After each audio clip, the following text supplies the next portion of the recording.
흑석동 재개발 부동산 투기 논란에 대출 조작 의혹까지. 사퇴는 했지만 논란은 더욱더 커지고 있는 김의겸 전 청와대 대변인.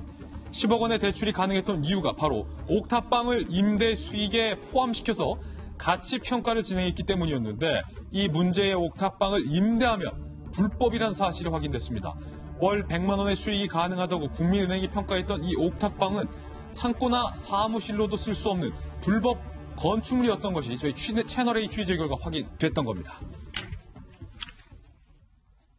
불법 건축물은 언제 철거가 될지도 모르기 때문에 저희가 확정적으로 임대수 수익을 내거나 그러지는 않아요. 저희는 최근에 밝혀서 적발하려고 하고 있었어요. 평가를 진행한 해당 평가법인은 구청 핑계를 냈고, 해당 구청은 불법 건축물 규정에도 불구하고 철거도 안 하고 조사조차 아직까지 하고 있지 않은 상황입니다. 검찰이 이번 사건을 서울중앙지검에 배당하면서 본격적인 수사에 들어갔지만 과연 수사가 제대로 그리고 빠르게 진행될지 여부는 회의적이라는 관측이 나오고 있습니다. 이게 사실은 대변인 이야기는 대변인에게.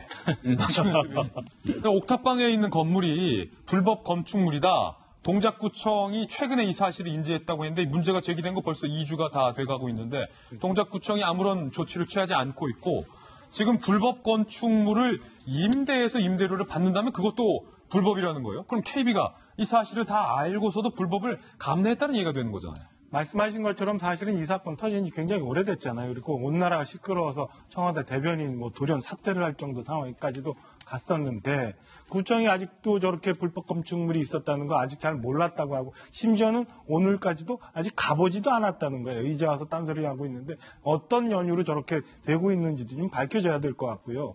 감정평가 얘기했는데 사실은 국민은행 특혜대출 논란이 계속 얘기가 되고 있잖아요. 근데 감정평가사가 어떤 근거로 저렇게 판단을 했는지 모르지만 지금 또 다른 감정평가사는 저런 건 임대수익에 포함되지도 확정적으로 할 수 없다는 거잖아요. 그러니까 어떤 연유로 저렇게 되는지 확인해 보면 될 것 같아요. 사실은 이 사건이 복잡한 건 아니고 지금 검찰이 수사에 들어갔는데 언제 확인될지는 잘 모르겠지만은 어떻게 김의겸 전 대변인이 그 물건에 대해서 언제 알게 됐고 그다음에 누구를 통해서 알게 됐는지 확인해 보면 될 것 같아요. 그건 금방 나올 수 있는 거고. 두 번째는 국민은행에 왜 성산동 지점을 찾아갔으며, 저 은행에 가면 보통 물건에 대해서 그 대출을 받을 때 감정평가 받아오라고 합니다. 그것도 한 군데 아니라 한 두 군데 정도 갖고 오라고 하고, 요 감정평가사는 은행이 주로 거래했기 때문에 여기 갔다 오면 훨씬 쉬울 거예요. 이렇게 일러주는데 과연 그렇게 원래부터 국민은행과 거래했던 감정평가사인지 아니면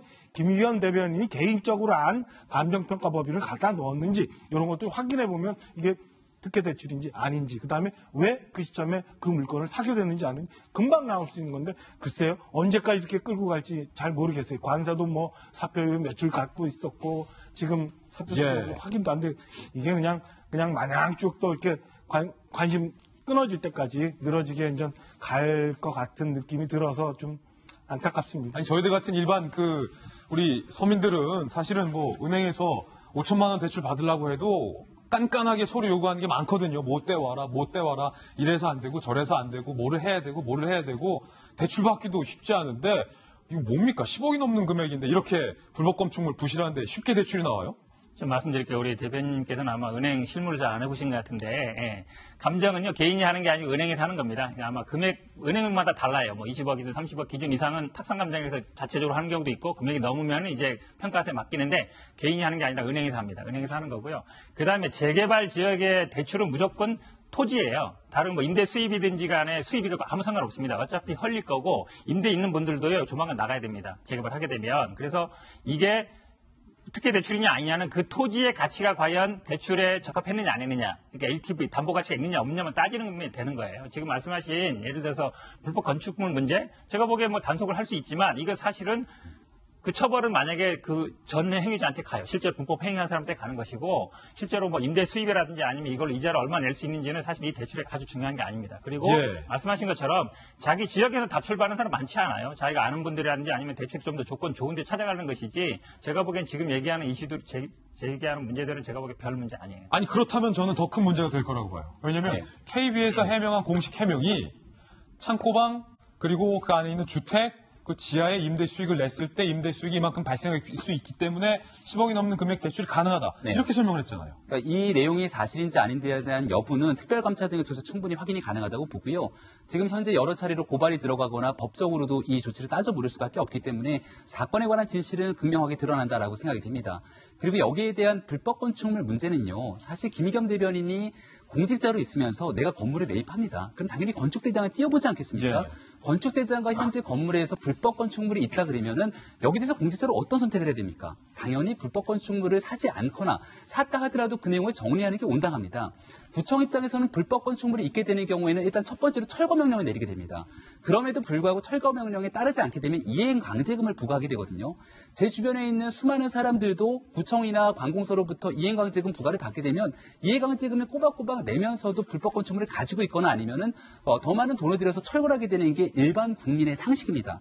하지만 김의겸 대변인 같은 경우는 이런 내용들을 알고서도 따르지 않았다라고 하는 의혹들이 있을 수 있는 내용이고 심지어 그 내용을 바탕으로 대출까지 받았다고 하니까 국민정서뿐만이 아니라 법으로도 위반될 수 있는 사항들이 있는 것이고요. 다시 한번 거듭 말씀드리지만 이것은 법적으로 따져 물을 필요가 있는데 지금 현재 지금 이 순간에도 여러 차례 증거가 인멸되면서 사라지는 것이 아니냐라는 우려를 이태규 의원은 실제로 국회에서 제기하기도 하더라고요. 실제로 검찰이 빠른 단계에서 수사를 통해서 국민적 의혹이 없도록 이 내용에도 명명백백하게 진실을 규명할 의무가 있다고 생각합니다. 현 대변인께서도 말씀을 주셨던 대로 좀 더 구체적으로 이런 상황에 대한 설명이 필요하거든요. 설명이 필요하다. 김의겸 전 대변인은 대통령의 입이나 또 대통령과 동일시되기 때문에 대통령 지지율에 영향을 줄 수 있거든요. 실제로 이러한 주변 인사들의 영향이 뭐 보궐선거까지도 영향을 미쳤다 이런 분석까지도 가능해지는데 그렇다면 이런 부분들을 좀 납득될 수 있게 왜 또 관사를 이용했는지 그러면 좀 더 이해가 될 텐데 2030 세대는 그럽니다. 인생 전세 아니면 월세 이런 이야기를 하고 있고 전세 아니면 월세. 이 배 소장은 또 옥탑방 살았습니다. 배 소장? 실제로 예. 옥탑방에 살고 있는 많은 청춘들이 있는데 근데 그들이 생각할 때는 옥탑방에 고양이는 없고 대출만 있다. 대출만 있다. 이해하기 힘들거든요. 뼈 아픈 대목입니다.